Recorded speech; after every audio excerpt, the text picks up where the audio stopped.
Devenez un magicien de vos finances personnelles, épisode 2.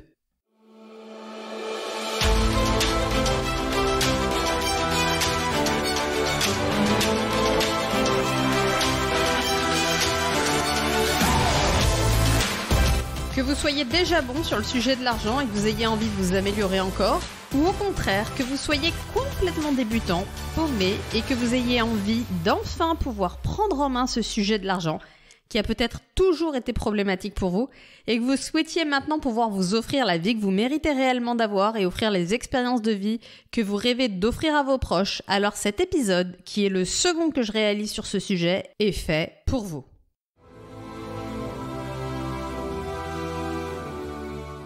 Bonjour, je suis Magali Wagner et mon métier, c'est d'accompagner les personnes qui veulent s'accomplir pleinement, à se libérer de leurs croyances, à reprendre leur pouvoir, à se connaître en profondeur et à se créer la sécurité matérielle et immatérielle pour enfin obtenir la vie qui les inspire véritablement, à concrétiser des résultats de dingue dans leur vie et ainsi à contribuer à une vie meilleure pour elles, leurs proches et pour le monde autour d'elles.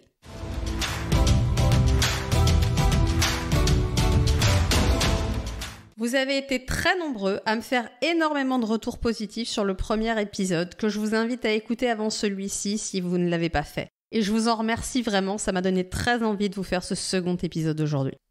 Aujourd'hui, on va poursuivre l'exploration de la sécurité financière matérielle.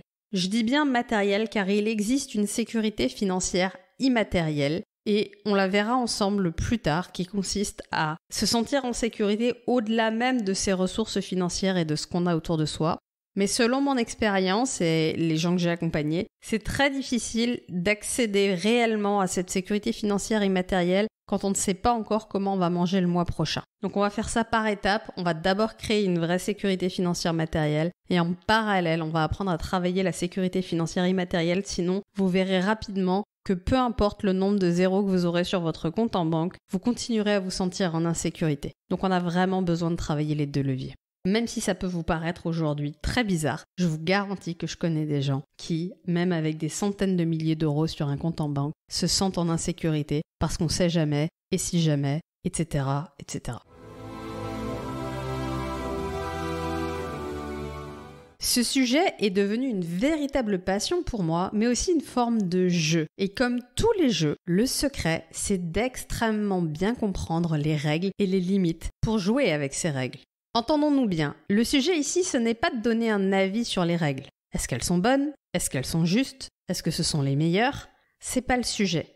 Et vous pouvez perdre un temps infini à remettre en question les règles et à les trouver pas justes et à ne rien faire d'autre que râler et vouloir changer le système, visser dans votre canapé.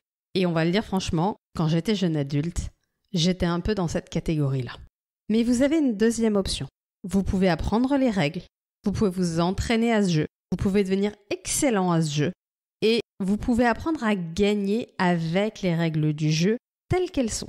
Je précise juste un truc. L'une des règles cachées de ce jeu, c'est que les principes sont toujours les mêmes, mais les stratégies, elles, doivent évoluer régulièrement. Car les maîtres du jeu, oui, il y a des maîtres du jeu, changent régulièrement les paramètres.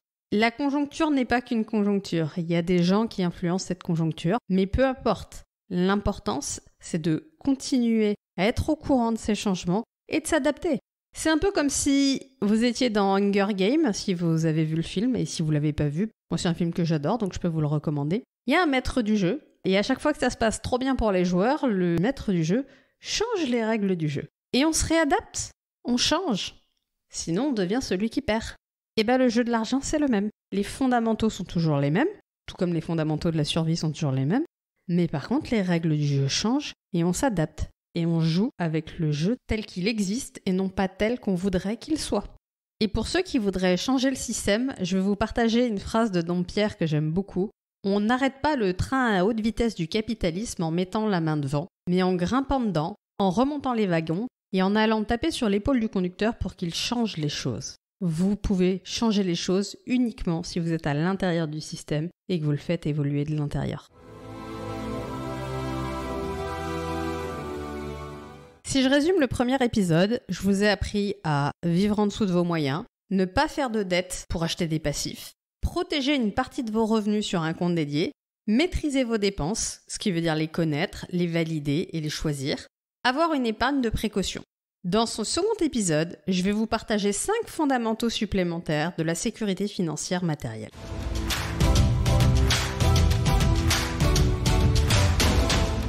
Règle numéro 1, payez-vous en premier. L'une des règles fondamentales de l'enrichissement personnel consiste à épargner une partie de vos revenus avant de dépenser quoi que ce soit. Je vous recommande en complément de ce podcast de lire des ouvrages de référence dans le monde de la finance personnelle et l'un d'entre eux qui se lit assez facilement parce qu'il est écrit sous forme d'histoire, c'est L'homme le plus riche de Babylone. Dans cet ouvrage, l'auteur recommande d'épargner 10% de sa richesse avant de faire quoi que ce soit. Ça veut dire quoi concrètement ?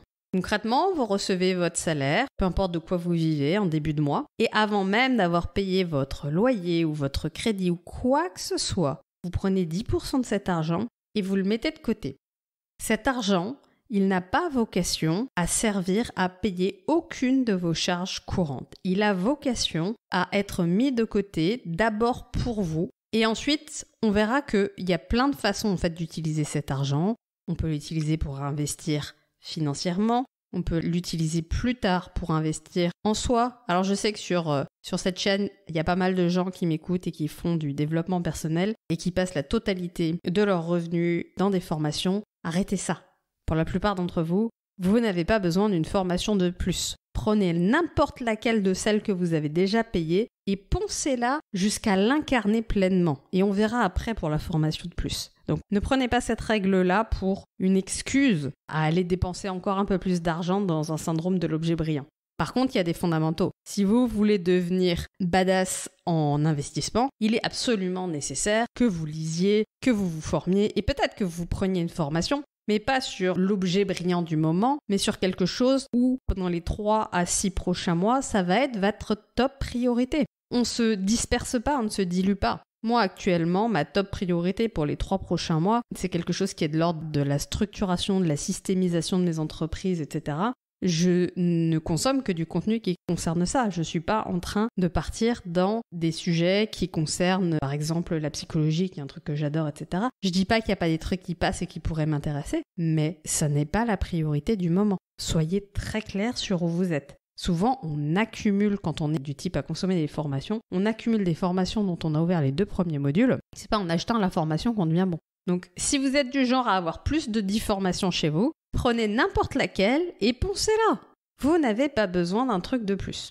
Donc, l'idée, c'est de pouvoir éventuellement investir, plus particulièrement sur l'argent. Ça peut être investir en vous-même, ça reste toujours un bon investissement. Mais dans l'idéal, avoir une enveloppe d'investissement sur soi différente de celle-là, c'est quand même mieux. 10% de vos revenus, quoi qu'il se passe, à mettre de côté. Et je le dis tout de suite, 10%, c'est le minimum. C'est ce avec quoi vous pouvez commencer au début. Et c'est trop facile de me dire, je peux pas le faire quand je gagne 1 000 € par mois. Si, quand je gagne 1 000 € par mois, je peux mettre 100 € de côté. Et en fait, le jour où vous allez gagner 10 000 € par mois, ce sera toujours 10%, le mini. Et donc, ce sera 1 000 €. Mais en réalité, ce sera pas 10%. Le jour où vous gagnez 10 000 € par mois, j'espère bien que vous allez pouvoir mettre 50% par mois de côté. Donc ce pourcentage-là, il doit augmenter avec le temps. C'est pas seulement le chiffre qui doit augmenter, mais vous devez augmenter le pourcentage avec le temps. Moi, aujourd'hui, c'est au minimum entre 30 et 40% de mes revenus qui basculent sur des investissements. Mon allocation d'actifs depuis le début de l'année, alors il s'avère que c'est une stratégie de ma part et une priorité que j'en ai fait sur les 6 premiers mois, mais j'ai placé plus d'argent que je n'en ai gagné dans mes revenus cette année parce que c'était ma top priorité du moment de créer une allocation d'actifs avec de l'argent que j'avais mis de côté de cette manière-là les années précédentes et là c'était le bon moment pour moi de travailler cette allocation.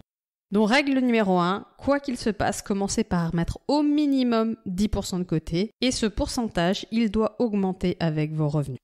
Règle numéro 2, apprenez sur l'argent. Formez-vous. Mais formez-vous, bon sang. Vous connaissez quelqu'un qui est bon dans un domaine qu'il n'a pas appris. Vous êtes là à écouter ce podcast en se disant « Ah, ce serait vraiment trop bien si je pouvais être libre financièrement. » Mais dès qu'il y a un sujet qui parle d'argent, vous allez écouter autre chose, vous changez de pièce. C'est impossible de devenir bon dans quelque chose qu'on déteste.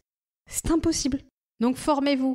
Mais quand je dis fort mes mots, ça veut pas forcément dire que c'est un coût important. Moi, quand j'ai commencé à vouloir comprendre quelque chose à l'argent, la première chose que j'ai faite, je me souviens plus si je l'ai partagé dans le premier podcast, c'est pas grave, la répétition, c'est important pour que le cerveau apprenne, c'est d'écouter des replays de chaînes d'émissions qui ne parlent que d'argent.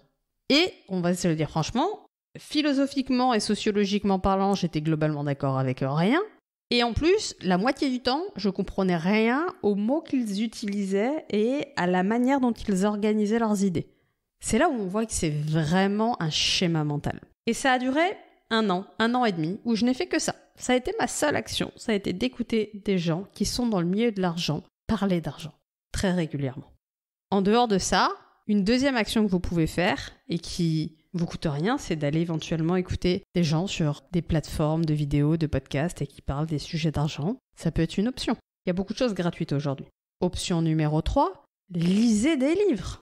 Alors, entre les livres que vous pouvez trouver gratuitement et des livres qui sont aujourd'hui des bibles de l'enrichissement personnel et qui coûtent rien parce que ce sont des livres qui ont des années, vous prenez des livres comme L'homme le plus riche de Babylone, comme Réfléchissez et devenez riche, je ne vais pas revenir sur les livres de Kiyosaki, etc., qui sont plus ou moins adaptés à la France d'ailleurs. Bon. Mais c'est pas grave, ça vous apprend à réfléchir autrement. Ben, si vous prenez tous ces livres-là, l'immense majorité d'entre eux, entre 5 et 15 euros, vous les avez. Et si vous les lisez, vous les poncez et vous les mettez en œuvre, ben, je vous garantis que ça va déjà avoir un impact de ouf dans votre vie.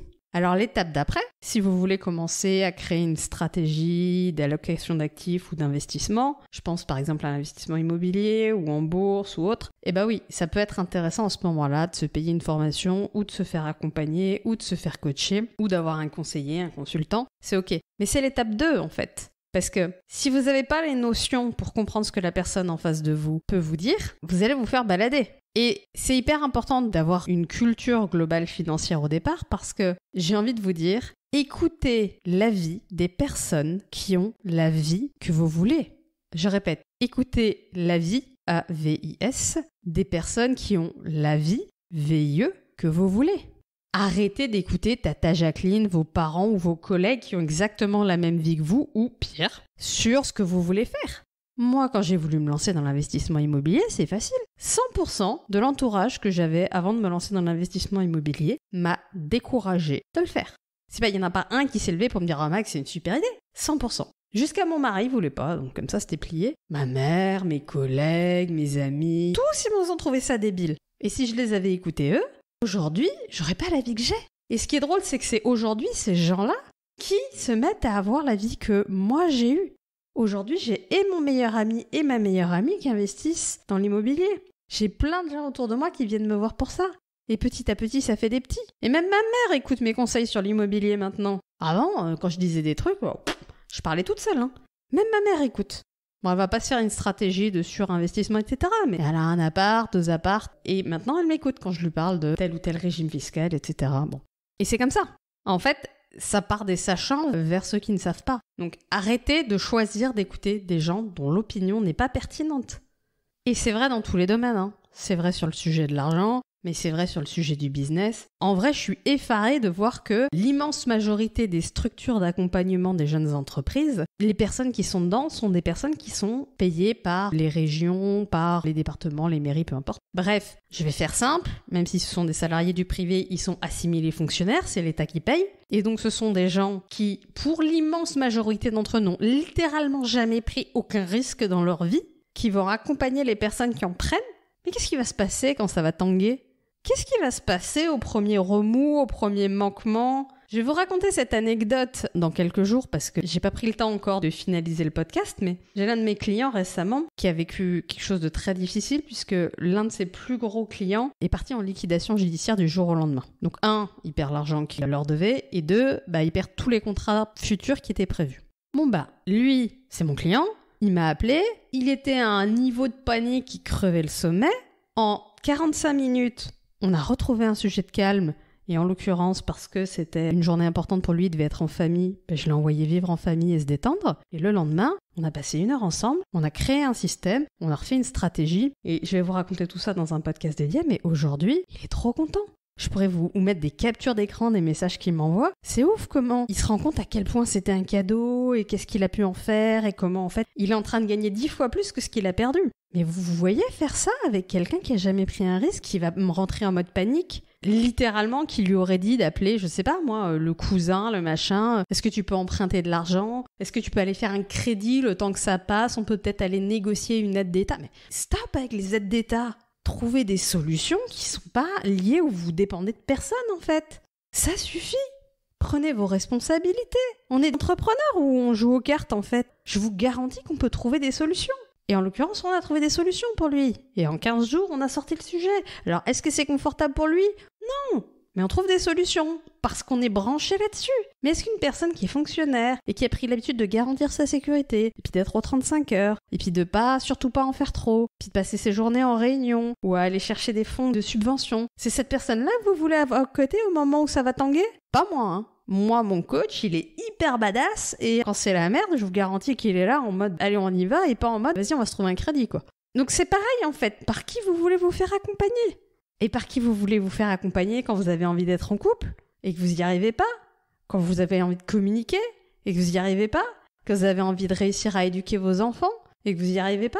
Mais c'est pareil en fait. Vous allez prendre les conseils de vos parents dont vous rejetez complètement l'éducation pour aller éduquer les vôtres. Bon, au passage, si vous rejetez complètement leur éducation, c'est qu'il y a des trucs à travailler, hein, parce que vos parents n'avaient pas tort sur toute la ligne. Ils ont probablement fait des erreurs, de toute façon tout le monde en fait, vous en faites aussi, mais ils ont surtout fait de leur mieux et il y a probablement des trucs qui se passent chez vous parce que vous êtes en réaction à ça. Mais de fait, vous n'allez pas prendre les conseils de quelqu'un dont vous n'êtes pas d'accord avec ce qui se passe dans sa vie. Donc faites des choix stratégiques. Prenez l'avis, l'opinion de personnes qui ont la vie, le lifestyle, l'environnement que vous voulez avoir dans la vôtre. Numéro 3, mettez votre argent à travailler pour vous. Là, je sens qu'on commence à approcher des sujets sérieux là. Investissez votre argent littéralement, de manière judicieuse, pour le faire fructifier. C'est vraiment très important de ne pas laisser son argent inactif, mais de le faire travailler pour générer du rendement. Alors, le strict minimum, le b.a.-ba du b.a.-ba du b.a.-ba pour les Français, évidemment, si vous m'écoutez que vous n'êtes pas en France, il faudra adapter. Mais en France, on a 2 trucs, hein. Ça s'appelle le LDD et le livret A. Et même pour ceux qui sont vraiment peu de ressources, on a le LEP, le livret d'épargne populaire, qui sont des enveloppes sur lesquelles vous pouvez mettre de l'argent, qui est absolument disponible, qui ne prend 0 risque, avec un rendement garanti. Alors aujourd'hui, on est à 3% et ça devrait être à 4%, et on pourrait revenir sur, tiens, le gouvernement m'a enflé de 1%, et en même temps, voilà, ce qui est, ça c'est quand je vous disais, le maître du jeu peut changer les règles au milieu, voilà, le maître du jeu a littéralement décidé de changer des règles qu'il n'avait pas le droit de changer, et peu importe qu'il ait raison ou non, ce qui est. Ne perdez pas de temps à râler sur le fait qu'ils ont fait ça. Adaptez-vous. À la fin, si vous êtes jamais content de ce que fait le gouvernement, à l'arrière, changez de pays, changez de gouvernement. Mais c'est pas en râlant sur votre canapé que vous allez obtenir des résultats pertinents, et en même temps, quand vous allez faire ça, vous allez perdre votre énergie, temps, énergie, pensée, argent, toutes vos ressources, dans un truc qui n'a rien généré d'autre que des émotions pourries. Donc on laisse tomber, et on passe directement au moment où on prend des actions. Donc, le mini du mini, c'est ça. Là, aujourd'hui, on est de l'ordre de 3%. Un cran au-dessus, toujours extrêmement sécurisé, un poil moins liquide, mais en réalité, ça peut rester liquide si vraiment vous en avez besoin. Tout ce qui va être PEL, plan épargne logement. Donc ça mange pas de pain, ça donne des rendements qui sont un peu meilleurs. C'est de l'argent qui est bloqué entre guillemets 4 ou 8 ans, et en même temps c'est bloqué et pas bloqué, parce que si vraiment vous en avez besoin, vous pouvez le débloquer, c'est juste que vous allez perdre le niveau de rendement que vous auriez pu avoir. Donc vous prenez 0 risque, et vous avez quand même, on va dire, une petite compensation de l'inflation. Je vous signale que de l'inflation en ce moment il y en a beaucoup, mais il y en a quasiment toujours. Donc le sujet c'est au moins de compenser l'inflation. L'inflation c'est quoi? Il y a de l'inflation quand au 1er janvier je peux acheter 100 grammes de farine avec 1 euro, et que au 31 décembre de l'année d'après, je peux plus acheter que 90 grammes de farine avec le même euro. Et ça, c'est tout le temps. On parle même pas du passage à l'euro, mais c'est tout le temps. Donc, au minimum du minimum, vous devez compenser cette inflation. Ensuite, il y a vraiment un sujet de le placer un peu mieux que ça. Aujourd'hui, alors je vais pas rentrer dans le détail de l'allocation d'actifs, mais aujourd'hui, faire du 5, 6, 7, 8%, c'est vraiment pas difficile. Aujourd'hui, moi, j'ai des placements que je considère comme peu risqués, même s'il y a toujours un risque et il y a un risque de perte en capital. Mais quand on investit dans les choses sur lesquelles il y a un risque de perte en capital, il y a une stratégie pour limiter le risque dans ces actions-là. Faire du 10, 11, 12, Moi, c'est un truc que j'arrive à faire régulièrement. Donc, vous voyez que quand votre inflation elle est à 8%, si vous avez placé votre argent entre 10 et 12, vous êtes bien. Alors oui, moi en l'occurrence, c'est des placements où pendant 1 an, 2 ans, je peux pas toucher l'argent. Donc, faut pas en avoir besoin comme ça. C'est là où je reviens sur... Vous devez d'abord avoir une épargne de précaution, ça c'était mon conseil du podcast précédent. Vous devez avoir cette épargne de précaution, mais une fois que vous avez cette épargne de précaution, vous avez tout à fait à placer de l'argent par petites poches, de manière différenciée, et à avoir du rendement en fait. Avoir du rendement, ça veut dire qu'à la fin de l'année, votre argent, il vaut plus qu'au début de l'année. C'est exactement le contraire de l'inflation. C'est avoir placé votre euro de manière à ce que, à la fin de l'année, ce que votre euro a donné, peut-être ça a donné 1,10€ ou 1,15€, je sais pas. Disons 10%, voilà, ça a donné 1,10€. Et du coup, avec 1,10€, au lieu d'acheter 100 grammes de farine, vous allez peut-être acheter 105 grammes de farine. Et donc là, vous vous êtes enrichi. Et j'entends les gens qui vont me dire « Ouais, mais c'est rien, c'est peanuts, etc. » En fait, les petits ruisseaux font les grandes rivières. Il n'y a aucune personne qui s'est retrouvée riche du jour au lendemain en méprisant toutes les petites stratégies et en ne misant que sur les grosses. C'est un fantasme. On en a discuté la dernière fois. Je vous en ai parlé dans l'épisode de podcast que j'ai fait entre les 2 épisodes sur l'argent. Votre opérateur baguette magique, l'ascenseur magique qui vous donne des résultats incroyables en faisant un minimum d'efforts, il ne fonctionne pas. Et les rares fois où vous pouvez avoir l'illusion qu'il fonctionne, en règle générale, vous perdez tout derrière et c'est 10 fois pire. Donc, on y va par petites touches. Parce que comme toutes les compétences, elles doivent s'apprendre petit à petit et vous pouvez appréhender le risque. Aujourd'hui, personnellement, prendre des risques de perte en capital total sur des enveloppes à 5 chiffres, pour moi, c'est un risque acceptable. Mais il y a 3 ans, c'était des risques que j'étais prêt à prendre sur des sommes à 4 chiffres. Et il y a 10 ans, c'était des risques que j'étais prêt à prendre sur rien du tout. Ça, c'était plié. Donc, j'ai commencé par 3 chiffres, et puis 4 chiffres, et puis aujourd'hui, je suis prêt à prendre ce risque sur du 5 chiffres, toujours en stratégisé, toujours en réparti. Petit à petit, j'appréhende le risque, je maîtrise la manière dont fonctionnent les systèmes, je vois les rendements, je vois ce qu'ils délivrent, je vois ce qu'ils délivrent pas. Et encore une fois, c'est vraiment dingue, en fait, de vouloir partir sur des placements un peu touchy qui vont faire du 270% avec un risque de perte en capital total, voire même au-delà du capital que vous avez mis, alors que vous avez jamais pris un risque de perdre 10% de votre capital dans un fonds commun de placement de base, quoi. À un moment donné, allez-y tranquille, quoi. C'est un escalier que vous montez. Je vous renvoie à l'épisode numéro 8 où je parle de ça. Ensuite, numéro 4. Protégez votre capital. Évitez les investissements risqués et cherchez des opportunités sûres et fiables. Soyez prudent dans vos décisions financières et protégez votre capital autant que possible. Je reboucle avec ce que j'étais en train de vous dire juste avant.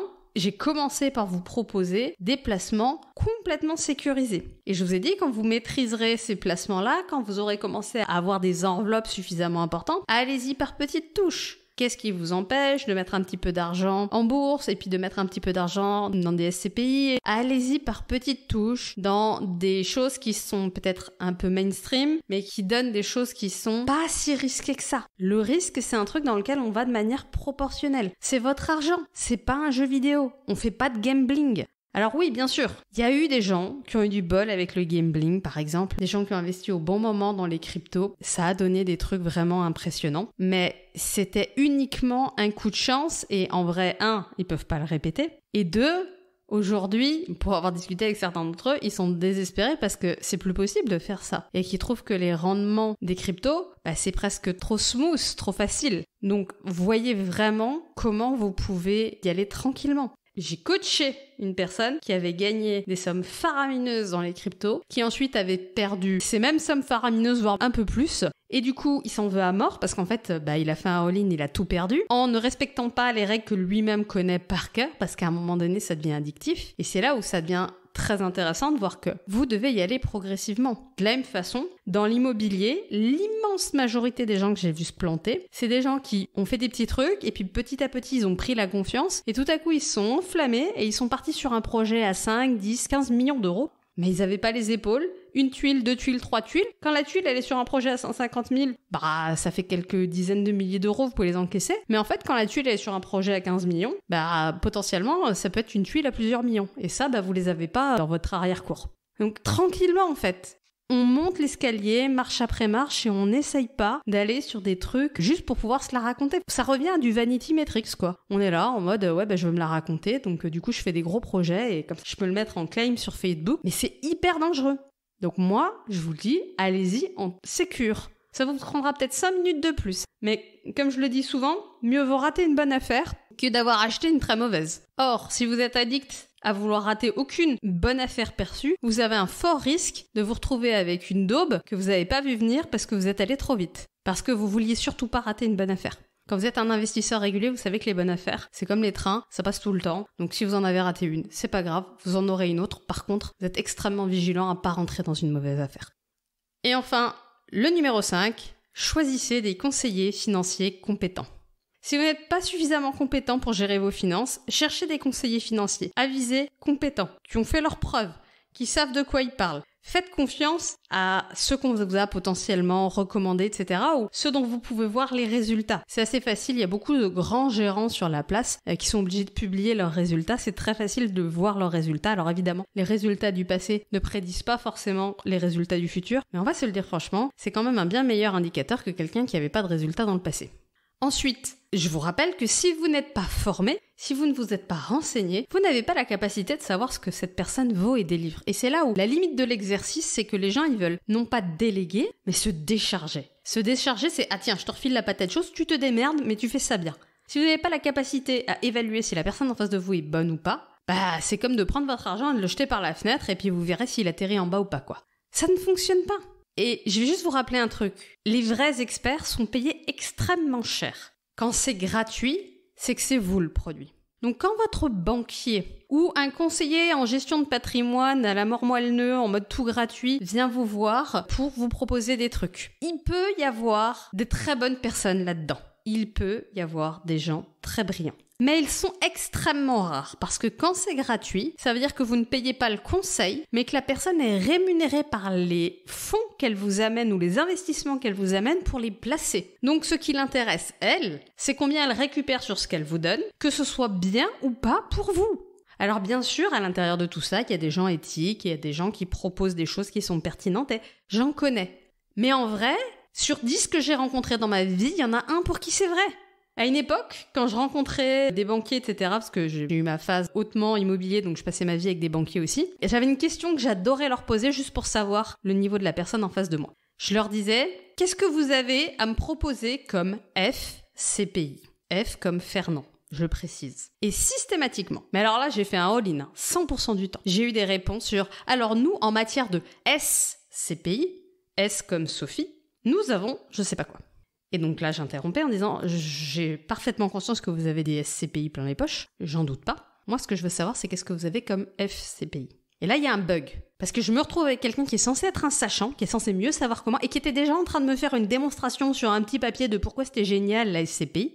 Comme si j'avais besoin de lui pour savoir comment c'était une SCPI, mais ça, c'est ok. Et en même temps, ils ont toute la journée des gens qui connaissent rien, donc ils adorent faire leur sachant dans ce domaine. Mais en fait, il en savait moins que moi. Alors une FCPI, si jamais ça vous intéresse pour briller en société ou pour tester un banquier, c'est un fonds commun de placement dans l'innovation, contrairement aux SCPI qui sont des sociétés civiles d'investissement immobilier. Donc, les fonds communs de placement dans l'innovation, c'est des véhicules collectifs en actions ou en obligations convertibles, etc., qu'on peut mettre dans des enveloppes type PME, etc. Et l'objectif, c'est de financer de l'innovation. En règle générale, c'est des enveloppes capées que les banques ou les fonds de gestion peuvent vous proposer en fin d'année, puisque c'est souvent à l'approche du 31 décembre. Et pourquoi c'est à l'approche du 31 décembre ? C'est parce qu'en fait, elles ouvrent le droit à de la défiscalisation, en fait. Donc, si vous achetez ça, étant donné que vous allez financer des choses qui sont à risque, l'État vous offre en face une garantie de défiscalisation qui vous permet de retrouver vos petits et de gagner de l'argent. Et vous êtes exonéré sur les plus-values en cas de sortie positive. Bref, on vous donne des garanties et de l'argent pour investir dans des choses dans lesquelles potentiellement vous n'investirez pas si on vous le donne pas. Ouais, mais c'est hallucinant que les banquiers en face de vous ou les CGP ne sachent pas. Moi, ça me fait rire. Donc, à un moment donné, moi, c'était mon test. La personne pouvait savoir ce que c'était et pas en avoir à me proposer, ça c'était une option. Mais j'avais des gens qui en savaient moins que moi, dont la source d'information à l'époque principale, alors j'avais quelques blogs et quelques forums sur lesquels je suis, mais je pense que cette époque-là, c'était l'époque où ma source d'information principale, c'était BFM Business, quoi. Avec, alors évidemment, les parties spécifiques où on parle d'investissement sur l'argent sur BFM Business. Mais c'est pas normal que j'en sache plus qu'eux, c'est censé être leur métier, leur expertise. Et vous voulez que je leur confie mon allocation d'actifs ? Mais jamais de la vie. L'autre jour, j'ai eu un échange hyper sympa avec ma banquière qui m'a dit que, évidemment, ils avaient en interne un système de gestion et que si je voulais, on pouvait prendre une enveloppe de portefeuille et avec ce qu'ils appellent une gestion pilotée. Donc, c'est un gestionnaire de chez eux qui va déterminer sur quoi on investit. Et elle m'a dit, mais vous, je sais que vous aimez contrôler les choses et savoir où ça va. Et évidemment. D'autant plus que, je vais le dire franchement, à chaque fois que je leur ai prêté de l'argent ou donné de l'argent pour qu'ils investissent pour moi, les rendements qu'ils m'ont ramenés, une fois leurs frais déduits, m'ont fait pleurer. C'est-à-dire qu'en gros, c'est des rendements dignes du livret A. Si c'est pour faire ça, le livret A est très bien, quoi. Et je peux faire beaucoup mieux que ça. Donc en plus, quand vous donnez à quelqu'un d'autre, non seulement vous pouvez faire mieux, mais en plus, derrière, vous êtes capable de faire beaucoup mieux que ça. Et encore une fois, je ne dis pas que vous n'avez pas des CGP super brillants, qui ont des super stratégies, qui sont super adaptés pour vous. Mais comment vous les choisissez ? Moi, j'en ai un génial, donc je ne le changerai pas, mais choisissez-le bien. Voilà, c'était le 2e épisode qu'on a vu ensemble sur le sujet de la sécurité financière et en chemin pour la liberté financière ensuite. Je vous rappelle ce qu'on a vu dans cet épisode. Payez-vous en premier, apprenez sur l'argent, mettez l'argent à travailler pour vous, protégez votre capital et choisissez des conseillers financiers compétents. Si vous mettez en place ces 5 actions, en plus des 5 premières qu'on a vues dans l'épisode numéro 1, je vous garantis que vos finances vont prendre une trajectoire à terme qui va vraiment être chouette pour vous et qui va vous libérer. On est d'accord que le sujet de l'argent, comme tous les sujets, c'est de l'effet cumulé. Donc vous n'allez pas être magiquement riche en une semaine. Par contre, dans 10 ans, vous vous retournerez, vous regarderez les tout petits choix que vous avez faits et qui vous paraissaient insignifiants à l'époque et ça va tout changer. Donc, je vous invite vraiment à suivre le processus. J'espère que vous avez aimé cet épisode et si c'est le cas, je vous invite à me mettre un like, à me mettre un commentaire et si vous avez des questions, n'hésitez pas à me les poser en dessous de l'épisode si vous le pouvez ou alors vous pouvez m'envoyer un mail à magali@transmutation.pro. Vous avez l'adresse dans la description du podcast. Prenez soin de vous, faites attention à vos finances et transformez votre vie pour devenir libre financièrement. À la semaine prochaine.